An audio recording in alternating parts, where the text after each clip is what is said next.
Halo semua, dalam video kali ini saya akan berbagi tentang obligasi perpetual atau bahasa Inggrisnya perpetual bonds.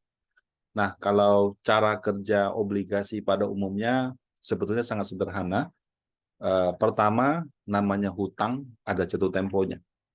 Kemudian dari ketika diterbitkan sampai dengan jatuh tempo, ada kupon atau kalau bentuknya syariah bagi hasil secara periodik.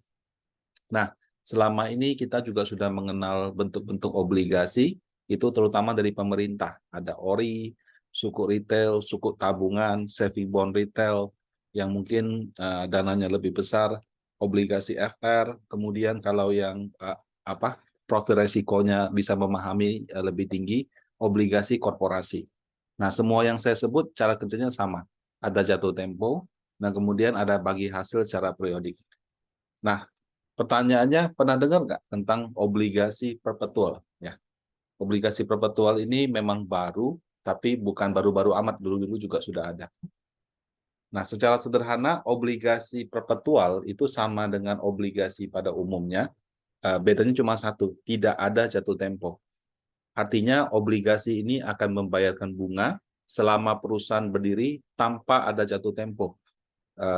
Sorry, jadi artinya selama dia berdiri, ya, dia akan terus bayarkan kupon-kuponnya atau bagi hasilnya, dan tidak ada pembayaran pokok sama sekali.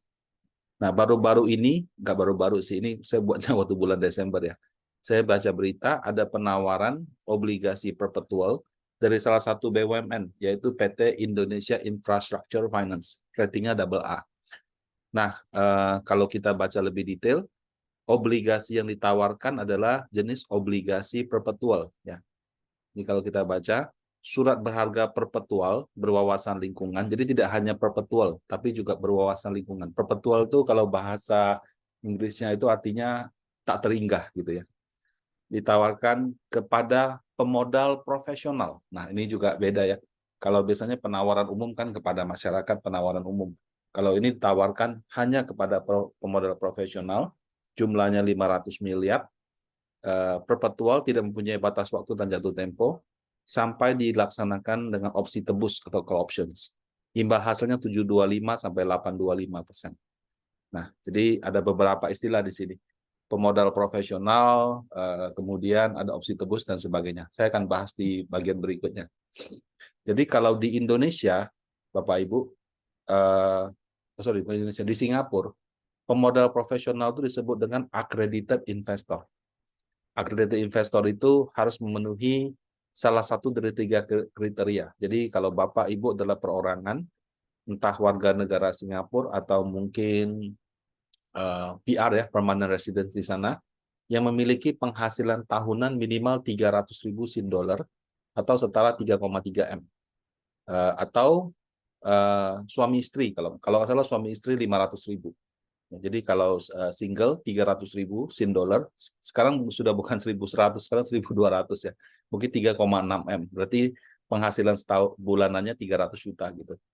Kemudian atau ya, net worth itu artinya kekayaan bersih minimal 2 juta sin dolar, 22 M, atau kalau 12.000 berarti 24 M.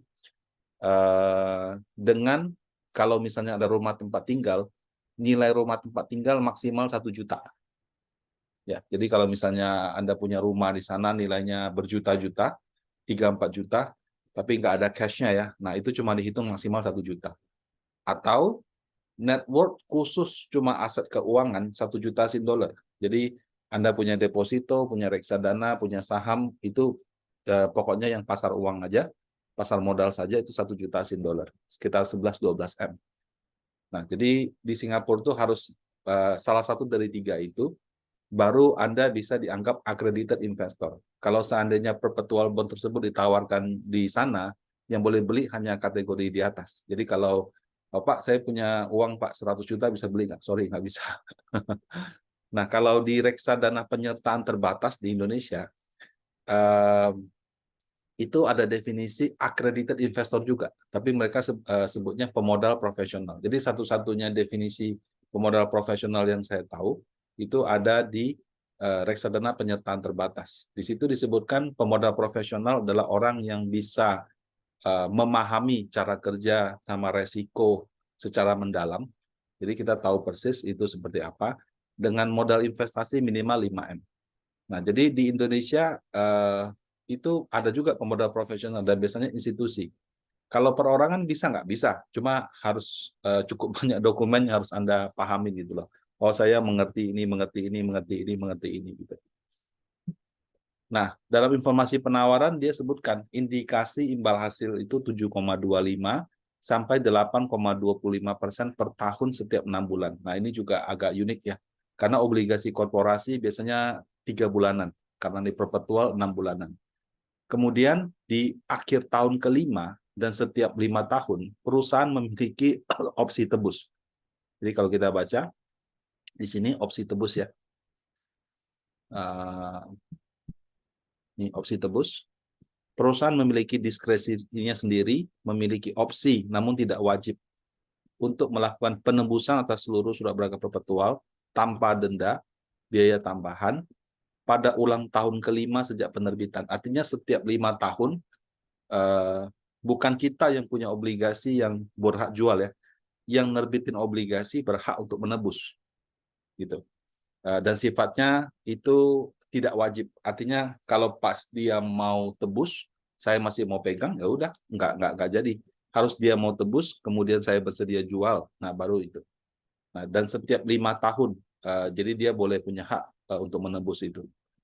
Nah, in case di ulang tahun kelima yang pertama dia tidak menggunakan opsi tebusnya, maka imbal hasil yang 725 sampai 825 ini akan dapat step up sebesar 4%. Jadi kalau misalnya kita pegang, kemudian kita hold selama 5 tahun, tahun kelima perusahaannya masih eksis,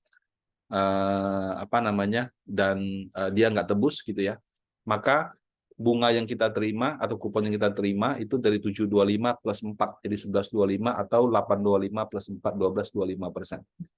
Nah, jadi ini suatu fitur yang bagus ya, karena perpetual belum tentu loh ada fitur-fitur step up seperti ini. Nah, saya tidak jelas nih, apakah step up itu hanya satu kali aja, artinya dia tambah 4% di ulang tahun kelima, ulang tahun ke-10 masih tambah lagi nggak 4%? I don't know gitu. Tapi kalau saya baca kalimatnya, kemungkinan hanya di ulang tahun kelima yang pertama aja gitu. Nah, kalau kita lihat seperti ini, cara kerja obligasi perpetual itu bisa kita samakan dengan dengan saham yang konsisten bagi dividen. Kenapa? Karena saham yang konsisten bagi dividen itu selalu bagi dividen. Cuma pokoknya nggak pernah dibalikin.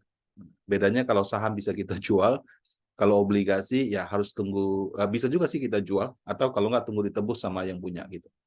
Nah, secara persentase dividen yield kalau di saham ya, kalau misalnya kita beli saham, antara dividen yang dibagikan dengan harga sahamnya cuma 2-3%. Nah, kalau ini belum step up saja sudah 7-8. Menurut saya sih cukup tinggi sih. Tapi kalau yang namanya saham 2-3% tuh kalau kamu beli di tahun yang sama. Kalau kamu beli 5-6 tahun sebelumnya, ya belum tentu. Bisa aja jauh lebih tinggi kalau misalnya kenaikan laba perusahaannya juga cukup tinggi. Nah, kalau kita bandingkan secara objektif ya, 725, 825 sampai dengan 1125, 1225 potensi, itu termasuk tinggi. Sorry, ini kalimatnya kurang. Jika dibandingkan dengan saham. Karena kamu dapat kira-kira 4 kali lipatnya saham, seperti itu. Nah, bagaimana jika investor obligasi perpetual mau jual di tengah jalan? Dimungkinkan saja seperti itu, karena obligasi perpetual itu juga ada harganya. Namanya obligasi, biasanya ada nilai pasar wajarnya, dan diperdagangkan juga gitu. Nah, untuk menghitung nilai pasar wajar obligasi perpetual, itu mirip-mirip sama menghitung harga wajar saham.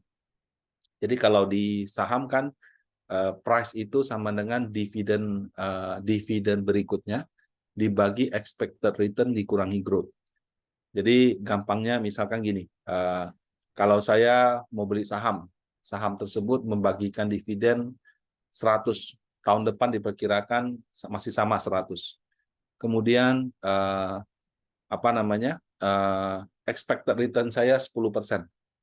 Kemudian asumsi yang namanya laba bersih atau dividen perusahaan bisa tumbuh 5% dalam waktu yang tidak terhingga.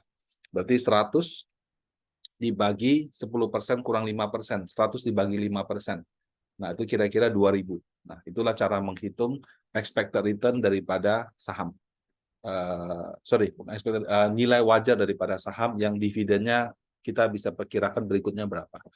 Nah, kalau harga wajar obligasi perpetual itu dividen saham bisa naik turun. Obligasi perpetual sudah ketakar 725, 825 atau 1125, 1225. Langsung saja kita kupon dibagi dengan expected return karena tidak ada asumsi growth. Kalau dividen saham kan masih bisa growth, kalau obligasi nggak ada. Jadi tetap aja seperti itu. Nah, jadi dengan asumsi yang tadi, misalnya anggap saja ditetapkan kupon finalnya 825%, investor mau 10%, obligasi perpetual nilainya 1 miliar, maka kuponnya adalah 1 miliar dikali 825%, 82.500.000.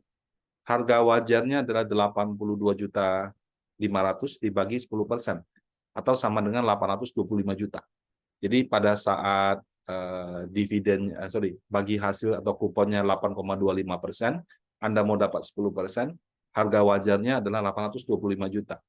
Tapi kalau misalkan Anda sudah bahagia, expected return Anda sudah cukup dengan 8%, karena siapa tahu tahun depan bunga deposito sudah turun, maka 82,5 dibagi 8% adalah 1 miliar 31 juta.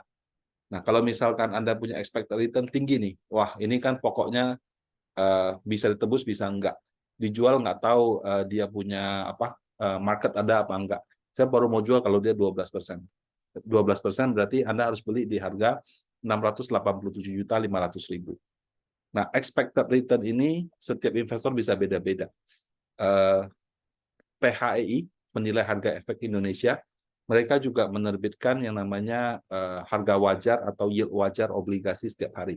Nah, kalau ini berdasarkan expected return daripada investor, kalau yang PHI biasanya berdasarkan selisih dengan obligasi pemerintah. Jadi kalau misalnya pada saat yang sama pemerintah kuponnya 10%, 7% misalnya, kemudian ini double A sehingga plus 2%, berarti expected return-nya 9%. Nah, itu bisa berubah sesuai dengan pergerakan daripada harga obligasi setiap harinya, seperti itu. Nah, kalau misalkan Anda punya expected return lebih besar daripada kupon, tadi kan misalnya 825, saya expect di atas 825, 10, ya harga obligasinya harus di bawah 100. Kalau misalkan Anda punya ekspektasi return di bawah obligasi, di bawah kupon, misalnya tadi kuponnya 825, saya sudah bahagia dengan 7, berarti harga obligasinya bisa di atas 100. Nah,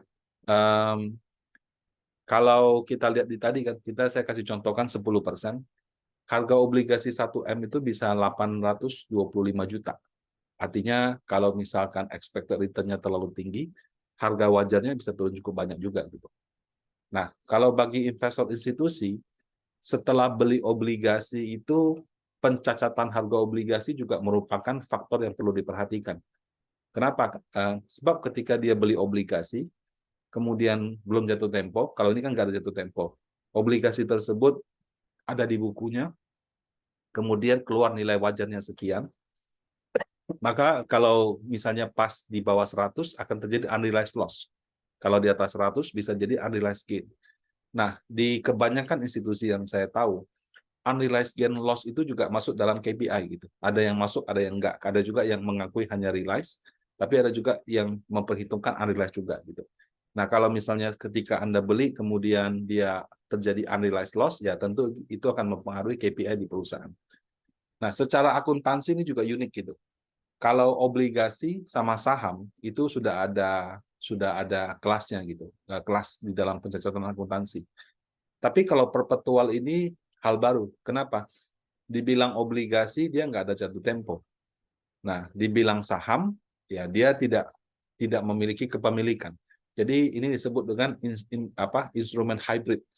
Kalau di perbankan malah yang namanya obligasi obligasi perpetual seperti itu bisa saja dicatatnya sebagai modal, sebagai saham. Kenapa? Karena dia seperti saham preference, dia akan membagikan kupon tanpa jatuh tempo seperti itu. Nah, jadi kalau di secara akuntansi ini agak unik karena digolongkan sebagai instrumen hybrid. Kalau saya baca-baca di aturan reksadana, yang memperbolehkan untuk membeli instrumen hybrid itu baru reksadana penyertaan terbatas, RDPT, bukan pendapatan tetap ya. Nah, namanya penyertaan terbatas, menurut saya sih ya, kalau di reksadana biasa itu berarti masih abu-abu. Kenapa? Karena secara spesifik ditulis di dalam reksadana penyertaan terbatas diperbolehkan membeli instrumen hybrid. Di dalam reksadana yang biasa tidak ditulis investment hybrid. Dibilang tidak boleh, ya ini juga masuk kategori efek yang mendapat pernyataan efektif dari OJK. Jadi sebetulnya boleh-boleh aja gitu. Nah, cuma nanti pencacatan seperti apa, biasanya itu yang menjadi concern lebih ke bank kastodiannya. Nah, kalau menurut saya pribadi sih harusnya dicatatnya sebagai obligasi, cuma jatuh temponya nggak ada seperti itu. Tapi ya kalau di sistem akuntansi reksadana yang sudah ada, di laporan efeknya kalau obligasi harus ada jatuh tempo. Nah, itu juga menjadi satu challenge tersendiri. Kalau dia catat sebagai saham, bisa saja menyebabkan reksadana tersebut menyalahi ketentuan kebijakan investasinya. Ya, tapi balik lagi ya, RDPT ini juga bukan berarti dia bisa langsung beli begitu aja. Karena di peraturan reksadana penyertaan terbatas yang baru, betul dia bisa masuk instrumen hybrid, yang beli RDPT itu juga harus memodal profesional, jadi nggak bisa asal investor gitu. Dan ketika RDPT misalnya dia sudah beli obligasi apa gitu, atau MTN apa, dia lihat ini dia mau nambah lagi. Proses penambahannya juga tidak 100% diskresi daripada MI, karena ada proses yang namanya rukuk rapat umum pemegang unit penyertaan. Jadi MI-nya harus mengumpulkan investor-investor profesional tersebut, kemudian dia sampaikan, oke kita mau beli ini, Bapak Ibu oke nggak dilakukan voting dan lain-lain. Nah, jadi kira-kira seperti itu kalau reksadana penyertaan terbatas mau beli. Jadi tidak mudah juga Bapak Ibu ya. Nah, biasanya obligasi perpetual ini diterbitkan oleh perbankan karena dia bisa menambah rasio permodalan. Kalau bank kan ada istilah CAR, Capital Adequacy Ratio. Jadi bank itu biasanya kalau aturan sih 8%, tapi sekarang sih sudah berubah. Kalau makin besar banknya bisa makin tinggi dan bisa sampai belasan persen. Nah, jadi kalau modal itu kan harus minta pemegang saham store modal. Sehingga mungkin agak sulit. Nah, dengan menerbitkan obligasi perpetual ataupun subordinasi kadang-kadang ya, itu bisa juga dianggap sebagai tambahan modal. Sehingga dia memenuhi ketentuan permodalan yang ditetapkan oleh regulator. Tadi saya sudah bahas ya, ini mirip dengan saham preference, dapat bagi hasil terus-menerus tapi nggak punya hak suara.